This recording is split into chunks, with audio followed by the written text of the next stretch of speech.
Now at 7, seeing the effects of Hurricane Helene. We're hearing from our crews in the hardest hit areas of Florida, as well as the Tampa Bay area. The recovery process begins now after the storm. Good evening and thank you for joining us. I'm Wendy Ryan. Hurricane Helene made landfall just after 11 o'clock last night. And now, almost 24 hours after the storm, we're seeing the devastating mark it left behind on our state. Part of our crews were up in the Big Bend area as the storm barreled through. And today they rode through that area witnessing the destruction left behind. And our Chad Mills joins us now in studio after returning from those counties. Chad, I know you were just in Horseshoe Beach. So what did you see there? Because I know there was still a lot of devastation as well. For sure. You hear that cliche, look like a bomb was dropped on a place, and that really doesn't even describe what Horseshoe Beach is like right now. I'd never really heard of it until visiting yesterday. It's kind of like Cedar Key. It's just up the coast from Cedar Key, but it is a beautiful little fishing village. People love it. A lot of people have vacation homes there. But you see this video right here, there's just not a whole lot of it left. Some of the houses were a little bit newer. They're built elevated up on stilts. Some of them, though, are unaccounted for. That's just what really struck me today, is that they know that a certain number are severely damaged, but there are a good 30 or so homes that are either completely destroyed, just a pile of rubble like you see right there. That was City Hall. And then there are some that were on the water's edge that are no longer there. And they don't know if they are in the Gulf of Mexico. They don't know if they were swept inland as the storm surge kind of rushed inland.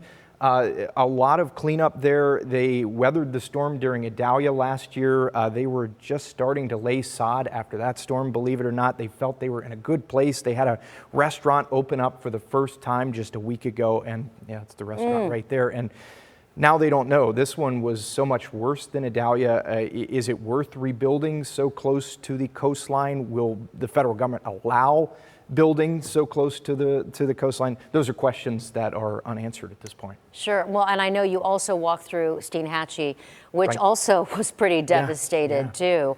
What was that like? What did you see, and what did the people there say? Because I know this is like the third storm, right? Right. They just had gone decades without really much action from hurricanes in that Big Bend area, except for the tropical depression, tropical storm here or there, but nothing like this. And now all of a sudden they're dealing with this big mess that you see right there. These were some cabins, and we were walking around there this morning. And what struck me about that is, as the crews were coming in to try to clean up, try to repair what you see right there, one of the guys, he was in a Bobcat, he told me that they were not only picked up by the water, they were really picked up by the water, because one of them was up so high when the water receded and it fell back down, a flagpole impaled it. It was up that high to straddle a flagpole, and when it was lowered, a flagpole went through it. But you got to think, there are a lot of vacation homes there that aren't occupied full-time by people, but there are a number of homes there as well from people who work in that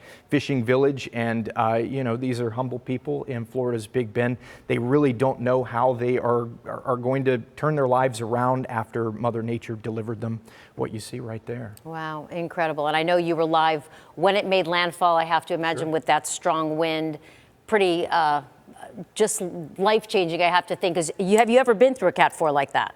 Yes, but not professionally. I'm from Florida. I went through Ivan in the Panhandle, which is where I'm from. Okay. And it was either a strong, it was a 4, but I think maybe a strong 3 at landfall. But anyway, we were in Cross City. We were not right there in Steinhatchee. You would have to be foolish to be so close to the water's edge, riding out a storm. In fact, we talked to a guy today who, we were interviewing some of these people yesterday before the storm, who said, hey, we've weathered past storms, we can do it again. You heard that a lot too, We heard it a lot. He said it was stupid. He said he'd never do it again. Wow. So a word of warning when we get the next storm. Yeah. Not a good idea. Yeah. Well, I'm glad you're back safe, Chad. Thank you for your reporting out there.